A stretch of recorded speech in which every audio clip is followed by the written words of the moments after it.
And good morning, everyone. Welcome back to NeelyFX. My name is Michael Neely, and this is the channel where I talk about foreign exchange trading, prop firm trading, and making money doing all of the above.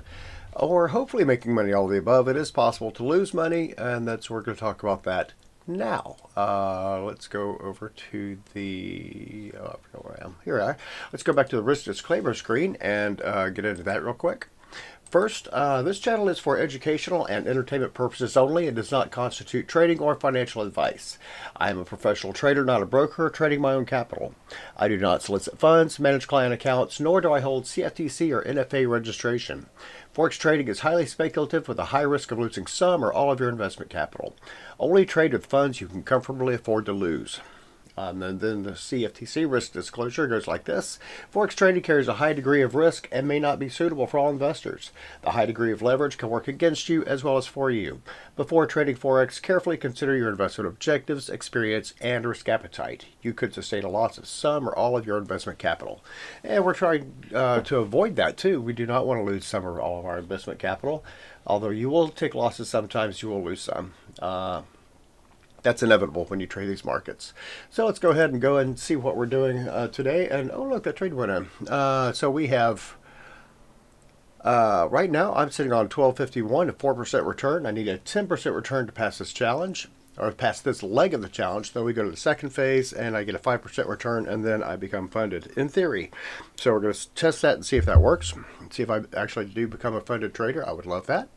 Because then I'm trading somebody else's capital and not all of my own. Although I do have my capital at risk also in a different account. I don't show you that because it's my personal information is involved in that. However, I do have the demo account, which is very closely attached to it with Forex.com right here.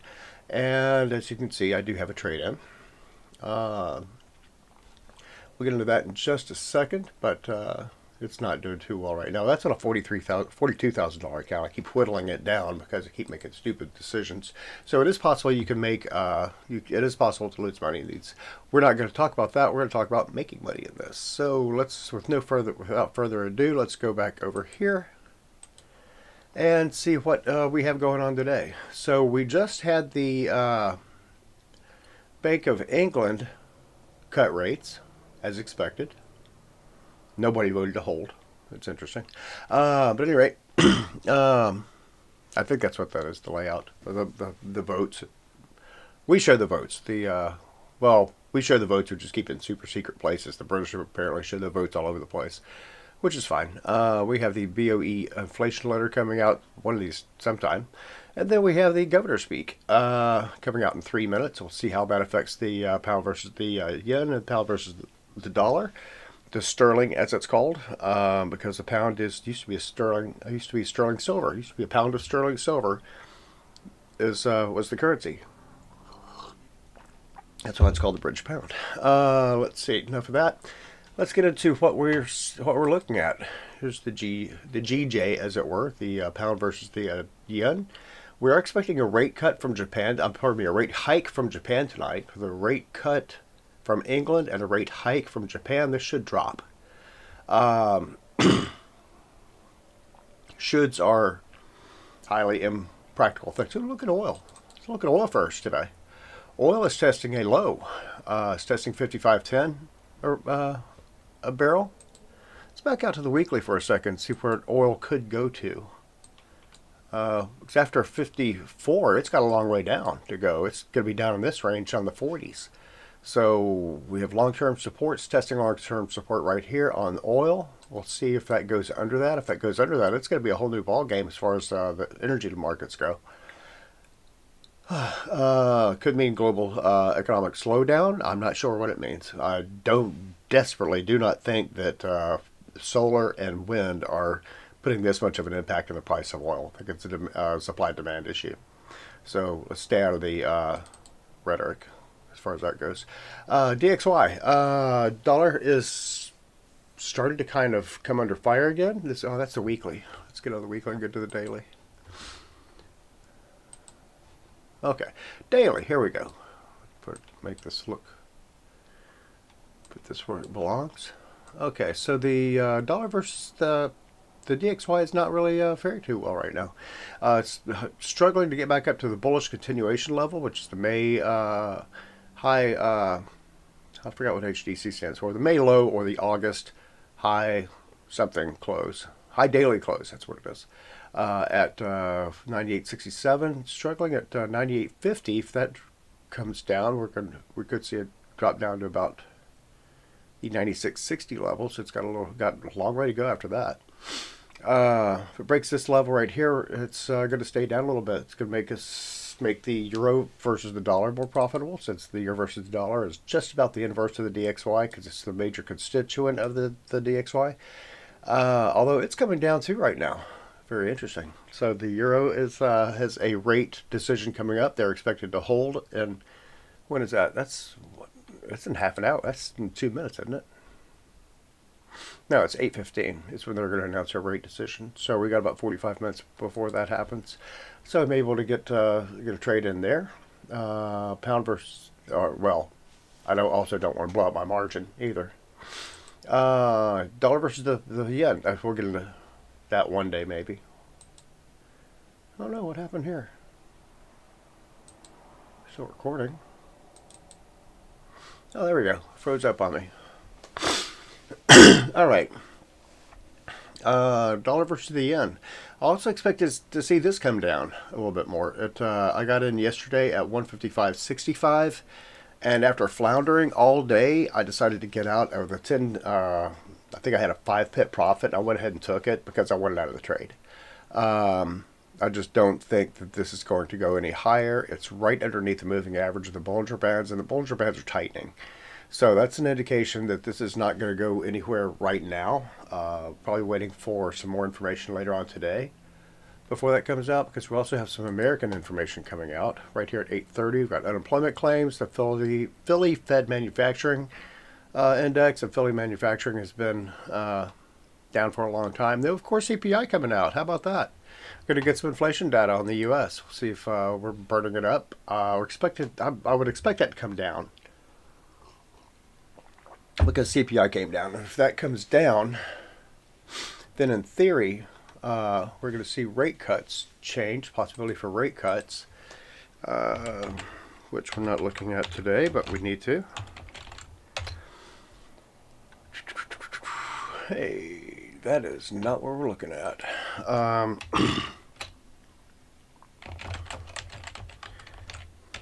That was not the CME FedWatch tool. This is the CME FedWatch tool. So FedWatch.com has already bought that domain. That's awesome. And they're probably waiting for the Fed to buy it and charge them $1 million to do so.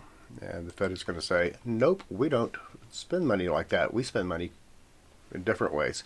So we've got a 73% chance of a hold, 26% chance of a rate cut. So we're looking at everything steadying out for January. For January the 28th is the next rate decision date. That could change over time. It doesn't change dramatically, but it could change over time. And that would be the basis of this number right here, which will be tentative. Will come out sometime today, maybe, because they're still trying to get their stuff together at the BLS and other government agencies after their extended vacation called the shutdown. So where are we now? We have the dollar versus the yen is climbing, but I just don't trust that trade. I want to get underneath it if I do anything with a rate cut, or probably a rate hike from Japan, which is effectively closing out down on the carry trade, which is more prevalent with the dollar versus the yen. It's funny to see the pound versus the yen holding at 208.50. But that's right at the top end of the range anyway, so it's not a bad position to be in. Let me see. Pound versus the dollar. Expected to see a little bit more of some bouncy action going on after the rate cut, but or pardon me, the rate cut from England, but from the BOE. But no, it's holding. Got a nice old doji forming right there. We'll see if it holds that for the rest of the day. Pound versus the yen. Expecting to see that come down. Let me go back to the weekly on that, see how we got a weekly high on that. No, we are at a weekly high on that right now. It just broke over it at 208. 08 is the week high. It's another week high right here. And they're calling that a break of structure, bullish break of structure, but I don't see that. I see a doji forming at that weekly. So that's is a reversal candle. We'll see if that can hold. That is, well, it's going to turn red too. If that turns red, then that's not a doji. Uh-oh. Maybe going the wrong way on that trade. But anyway, we'll adjust that later. Let's see what else we got going on here. Euro versus the yen. Euro versus the yen. Again, way up there. I kind of think they've built a premium into this. I'm expecting to see this come down after the rate hike. The prospective rate hike from the Bank of Japan. If they hold, then that's may come down anyway. Because they may have built a premium into that so that the traders can make money on it coming down. That's what the big guys do. They see something coming up, they build it up, and then pull the rug out from it later. It's just, how life works.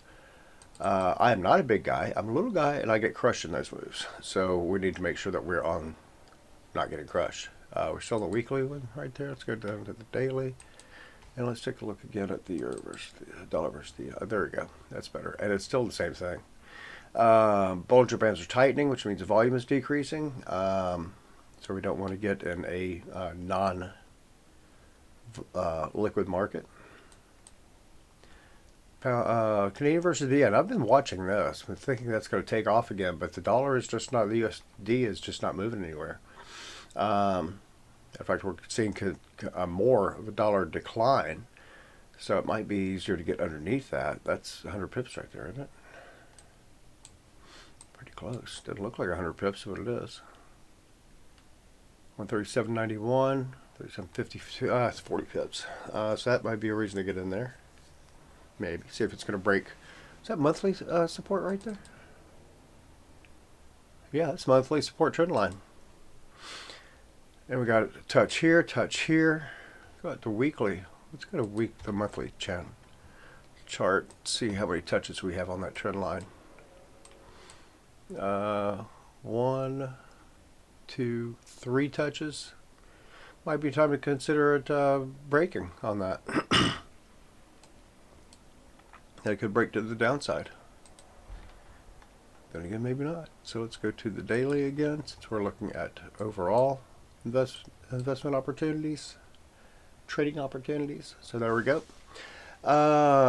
Let's see, after this, let's go to the Canadian versus the yen. Right here, 113.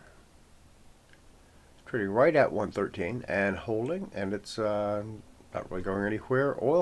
With oil coming down, I would expect to see this start coming down a little bit, but it's kind of teetering there. So we'll see if that continues. Aussie versus the dollar, looks like it's down from 166.30. I think it's where it started yesterday. 166. Yeah, there we go. Forming a nice little doji right there. That is a doji. That is a reversal candle right there. If it holds for another 9 hours, it means we could see this taking off again. Could be another indication that the dollar is coming down. Dollar coming down means gold will take off. In theory. Doesn't always mean that. There are sure things here. I wish I were. I'd be sitting on a beach right now instead of freezing in Maine. We all would be sitting on a beach. My fiance and I. But this is what we've got going on on gold. It's struggling to get back up to the to its all-time high of 43.77. Very nice recovery though. Cup and handle right there. And I don't know what that's called. I don't think that's a formation of any kind. I think it's just going up. Silver, 66.13. Who would have thought that 4 years ago, when I started collecting coins again, started like this one, that silver would be trading at $16 an ounce. I thought that was expensive. Now it's $66 an ounce, full $50 over what I used to buy silver at just 3 years ago. Amazing. Fantastic response on this. We'll see if it continues. What else we got going on?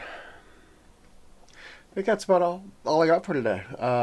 My trade is in on shorting the GJ, which is not working in my favor right now. Matter of fact, a couple more pips, I'm going to be stopped out. There's the demo account, which seems to be dropping $345. That's not good. 342. That means my personal account is going to be down about less than that. A lot less than that.